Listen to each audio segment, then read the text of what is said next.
തിരുവാതിര നക്ഷത്രക്കാർക്ക് ഈ 2024 ആരംഭം എപ്രകാരമായിരിക്കുമെന്ന് നോക്കിയാൽ, കുംഭത്തിൽ ശനി, കന്നിയിൽ കേതു, മീനത്തിൽ രാഹു, മേടത്തിൽ വ്യാഴം, ഇങ്ങനെയൊക്കെയാണ് ഗ്രഹങ്ങളുടെ സഞ്ചാരം. തൊഴിൽപരമായിട്ട് പൊതുവെ നിങ്ങൾക്ക് ഗുണങ്ങളും ദോഷങ്ങളും ഇടകലർന്നിരിക്കുന്ന സമയമാണ്. പുതിയ ജോലിക്ക് വേണ്ടി ശ്രമിച്ചുകൊണ്ടിരിക്കുന്നവർക്കത് ലഭിക്കാൻ സാധ്യതയുണ്ട്. വിദേശ രാജ്യങ്ങളിൽ ജോലിക്ക് പോകാൻ ആഗ്രഹിക്കുന്നവർക്ക് അതിനും അവസരമുണ്ടായേക്കും. അന്യദേശങ്ങളിൽ വിവിധ മേഖലകളിൽ ജോലി ചെയ്തുകൊണ്ടിരിക്കുന്നവർക്ക് നേട്ടങ്ങളുണ്ടാകാൻ സാധ്യതയുണ്ട്. നിങ്ങൾക്ക് ജോലിയിൽ കൂടുതൽ ഉയർച്ച വരാനിടയുണ്ട്. സ്ഥാനക്കയറ്റം ലഭിച്ചേക്കാം. അതിലൂടെ കൂടുതൽ വരുമാനമുണ്ടാകാൻ സാധ്യതയുണ്ട്. വിവിധ മേഖലകളിൽ സ്വന്തമായി തൊഴിലുകൾ ചെയ്തുകൊണ്ടിരിക്കുന്നവർക്ക് പൂർണ്ണമായിട്ടും വിചാരിക്കുന്നത് പോലെ എല്ലാം നടക്കണമെന്നില്ല. അപ്രതീക്ഷിതമായിട്ടുള്ള ചില തടസ്സങ്ങൾ പല കാര്യങ്ങളിലും ഉണ്ടാകാം. സാമ്പത്തികമായിട്ട് നഷ്ടങ്ങൾക്ക് സാധ്യതയുണ്ട്. ഇടപാടുകൾ വളരെ സൂക്ഷിച്ച് നടത്തുക. തൊഴിൽ രംഗത്ത് നിങ്ങളുടെ അശ്രദ്ധയോ ആലോചനക്കുറവോ കാരണം ഒരു വീഴ്ച, ഒരു പോരായ്മ ഇവയൊന്നും ഉണ്ടാകാതെ ഇരിക്കുവാൻ പ്രത്യേകം ശ്രദ്ധിക്കുക. ജീവിതത്തിലെ വളരെ പ്രധാനപ്പെട്ട മാറ്റങ്ങൾ വരാൻ പോകുന്ന ഒരു വർഷമാണ്. നിങ്ങളുടെ ശീലങ്ങളിൽ നല്ലതുപോലെ ഒരു മാറ്റമുണ്ടാകണം. തികച്ചും ഗുണകരമായിട്ടുള്ള നല്ല ശീലങ്ങൾ കൂടുതലായിട്ട് ഉൾക്കൊള്ളുകയും നിങ്ങൾക്ക് ഒരു ഗുണവും ചെയ്യാത്ത നിങ്ങളുടെ വ്യക്തിപരമായ ശീലങ്ങളെ മാറ്റി നല്ലൊരു ജീവിത ശൈലിയിലേക്ക് മാറുവാൻ നിങ്ങൾ ശ്രമിക്കേണ്ടതാണ്. ആരോഗ്യകാര്യങ്ങളിൽ ശ്രദ്ധിക്കുക.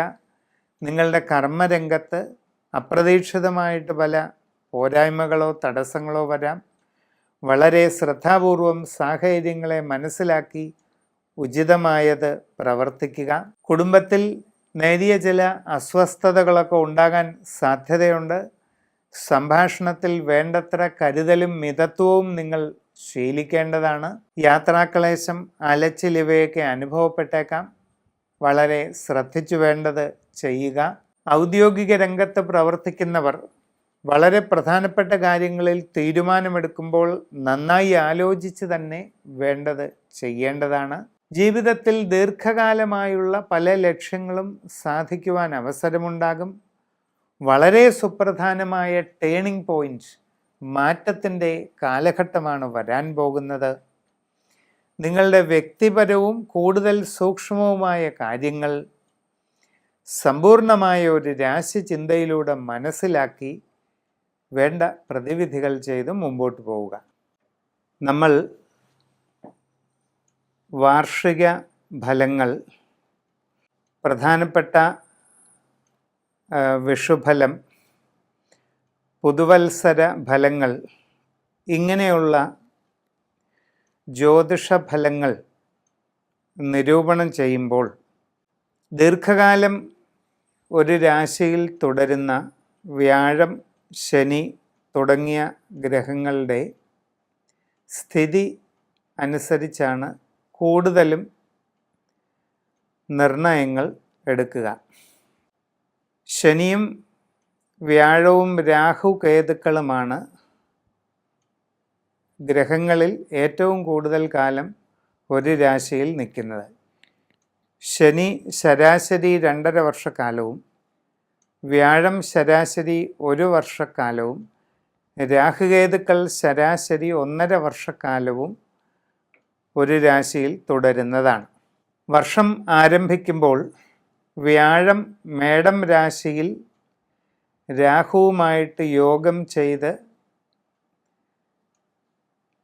സ്ഥിതി ചെയ്യുന്ന അവസ്ഥയായിരുന്നു. ഈ 1199 ആരംഭകാലത്ത് ഒക്ടോബർ 30 രാഹു മേടൻ രാശിയിൽ നിന്നും മീനം രാശിയിലേക്ക് പ്രവേശിക്കുന്നതാണ്. അപ്പോൾ ജനുവരിയുടെ ആരംഭത്തിൽ മേടം രാശിയിൽ വ്യാഴവും മീനം രാശിയിൽ രാഹു, കുംഭരാശിയിൽ ശനി, കന്നി രാശിയിൽ കേതു, ഇതാണ് ഗ്രഹസ്ഥിതി.